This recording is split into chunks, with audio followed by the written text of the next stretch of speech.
Al-Quran, perlakukanlah Al-Quran dengan baik. Bagaimana caranya sayang cakap pintar, bunda dan ayah sekalian yang dimuliakan Allah Subhanahu wa taala? Yang pertama, la yamasu illal mutahharun, jangan kau sentuh mushaf kecuali dalam keadaan bersuci. Pertama, kita ini harus bersuci.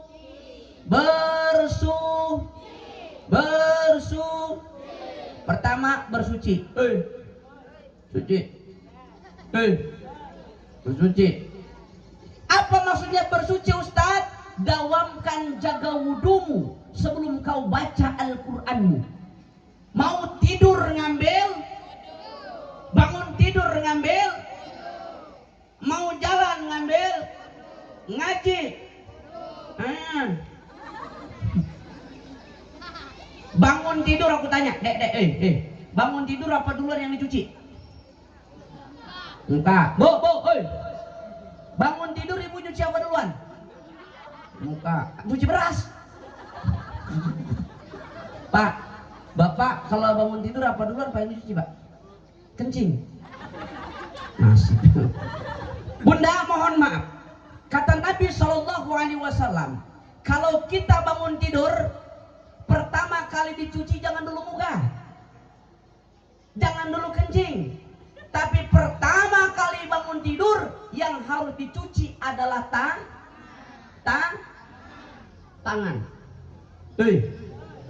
Tangan duluan yang dicuci. Pak Ustadz, apa?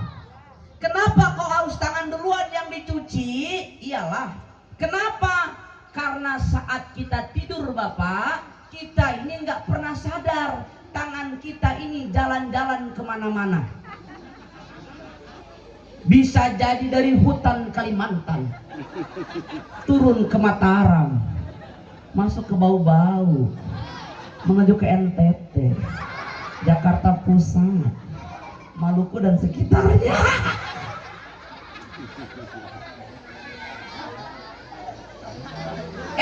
Siapa yang sadar kalau lagi tidur, betul? Betul? Makanya istilah daripada kaidah fikih, makruh hukumnya kalau bangun tidur langsung makan tanpa cuci tangan. Bu, cuci tangan. Cuci tangan. Jaga wudunya sayang, jaga pinter. Bagaimana Al-Quran akan nempel ke kepala kita, ke dalam kalbu kita, kalau kita memperlakukan Al-Quran tidak lewat daripada bersuci. Mohon maaf lahir dan batin bunda, ayah. Sekarang, zaman sekarang banyak yang menyepelekan tentang bersuci. Maaf, syarat sah sholat diantara salah satunya adalah bersuci. Bagaimana mungkin sholat kita sah kalau bersuci kita bermasalah? Betul? Betul? Apalagi perempuan nih Pak. Perempuan ini paling banyak junubnya daripada laki-laki, bener nggak Pak? Iya nggak Pak? Ini perempuan ini paling banyak junubnya. Kalau dia udah punya suami istri, berhubungan dengan suami istri, junub, dia haid. Tahu haid Pak? Pak, tahu? Ibu haid tahu? Men, tahu men? PMI, Palang Merah Indonesia. Tahu? Kalau nggak tuh si bewok muntah darah. Kalau si bewok muntah darah, si botak jadi merana. Tahu, ngerti aja. Tuh, apalagi? Wiladah. Apalagi? Nipas. Coba bayangkan bunda. Siapa yang sudah mengetahui itu antara wiladah nipas? Ayo. Kan sekarang udah beda lagi Ustaz. Kalau zaman dulu nggak pakai bidan. Iya nggak? Iya kah? Kalau zaman dulu ngelahirkan nggak pakai bidan. Mana contohnya? Nih, Rudini. Saya ini lahir gak pakai bidan, tapi pakai dukun beranak. Emak saya itu luar biasa, produksi anaknya paling banyak. Serius. Bapak saya lahir 1932, emak saya 1958. Selisihnya 15 tahun. Alhamdulillah, emak dan bapak saya itu mengamalkan hadis Nabi, mengamalkan kaidah ulama bahwa banyak anak banyak. Alhamdulillah bapak saya itu sama emak saya itu punya anaknya 11. Saya anak yang terakhir, anak bungsu. Orang zaman dulu Bu, nggak sarjana Pak, tapi anaknya banyak-banyak, nggak khawatir hidupnya, rezekinya udah ditanggung sama Allah, betul nggak? Makanya orang tua zaman dulu anaknya banyak-banyak. Lihat, paling sedikit 12, maksimal 25. Tapi mereka yakin rezekinya diatur sama Allah, betul nggak Bu? Saya aja nggak sanggup Bu, tapi orang tua hebat Bu, orang tua zaman dulu. Lihat tuh, bukti banyak anak banyak rezeki pas lebaran. Anak yang pertama datang minta maaf sama orang tuanya.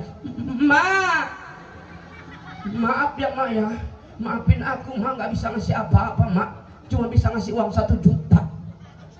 Mundur anak yang pertama, maju anak yang kedua. Maafin ya mak, nggak bisa ngasih apa-apa mak, cuma bisa ngasih uang 1 juta. Mundur anak kedua, maju anak yang ketiga. Nggak bisa ngasih apa-apa mak, cuma bisa ngasih uang 1 juta. Udah berapa? Sudah berapa? Nah kalau 12 berapa? 12 juta. Tapi mulianya orang tua kita zaman dulu, sayang cakep pinter. Emak-emak zaman dulu tuh keren. Begitu sama bapaknya dikasihkan uang 12 juta itu nangis dia Pak. Kenapa kamu nangis kok dikasih uang nangis? Ya Allah Pak, kalau begini Pak, aku nyesel punya anak 12. Maksudnya? Kalau tuh begini pengennya 20 Pak. Astagfirullahaladzim. Hebat orang tua ini, perempuan ini hebat dek, adik-adik, ini perempuan, ibu-ibu ini hebat. Makanya kamu harus hormat sama ibumu ya, biar kamu jadi anak soleha ya. Nih Bu, nih ibu nih, insya Allah ibu-ibu ini, insya Allah. Pokoknya makhluk yang paling terkuat di bumi ialah ibu-ibu. Kenapa kok Ustadz bilang makhluk terkuat di bumi? Iyalah perempuan satu-satunya makhluk yang bisa melaksanakan double job, tidak bisa berguna karena laki-laki. Coba lihat, ibu boleh buktikan. Kalau laki-laki lagi megang HP, ibu ajak ngobrol pasti nggak konsentrasi. Betul? Hidup perempuan. Oh, inilah penjajah inilah. Ustadz kenapa kok Ustadz bilangin kayak penjajah? Iya, karena aku lihat di rumahku itu Bu, di lemari itu Bu, kamu tahu Ibu, dari atas sampai bawah paling baju siapa? Ibu. Istri atau bapak-bapak? Dengar Pak? Ya Pak ya? Di rumah saya Pak, di rumah saya lupa ya. Sini insya Allah lebih parah. Iya kan Bu? Di sini lemari itu paling banyak baju siapa? Perempuan atau laki? Kita setengah mati bayar mereka yang enak-enak Pak. Makanya kau jangan kurang ajar Ibu. Tapi itulah bentuk laki-laki memuliakan perempuan. Perempuan itu memang harus dimuliakan. Betul? Betul? Kenapa perempuan harus dimuliakan Ustadz? Karena Allah dan Rasulnya itu memuliakan perempuan. Bahkan Rasul Shallallahu Alaihi Wasallam tatkala didatangi, siapa yang harus dihormati? Ibumu. Siapa yang harus dihormati dan ditaati? Emakmu. Siapa lagi ya Rasul? Emakmu. Siapa lagi? Bapakmu. Bapak 1, ibu 3. Ya kan? Disebutkan 3 kali ibu. Bapak-bapak cuma sekali. Biar tahu dulu bapak. Bapak berapa?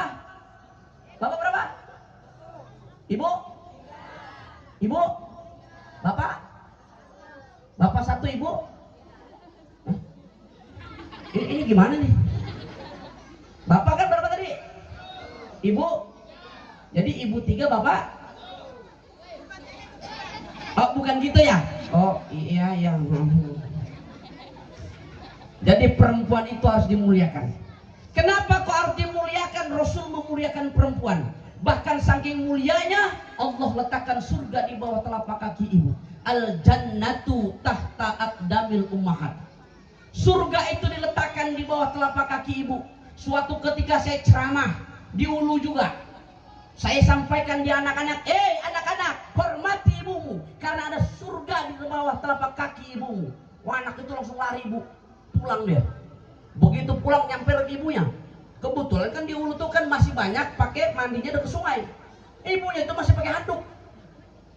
Ma, apa? Bilang Ustadz sono, ada surga di bawah telapak kaki ibu. Tak ada nak, kata ibunya. Diceknya lah, ibunya duduk di kursi begini kan, diceknya, enggak ada lah surganya di bawahnya.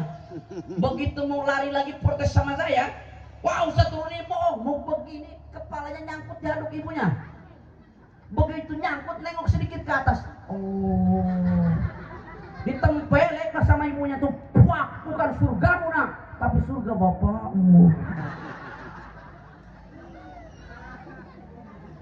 Oh, ibu. Nah, muliakan ibu ya. Hei, ya. Pak, yuk kita muliakan perempuan Pak ya. Coba bapak-bapak kalau saya tanya, bapak milih jadi laki-laki atau perempuan? Hah? Kalau saya suruh milih Pak, mendingan milih laki-laki Pak.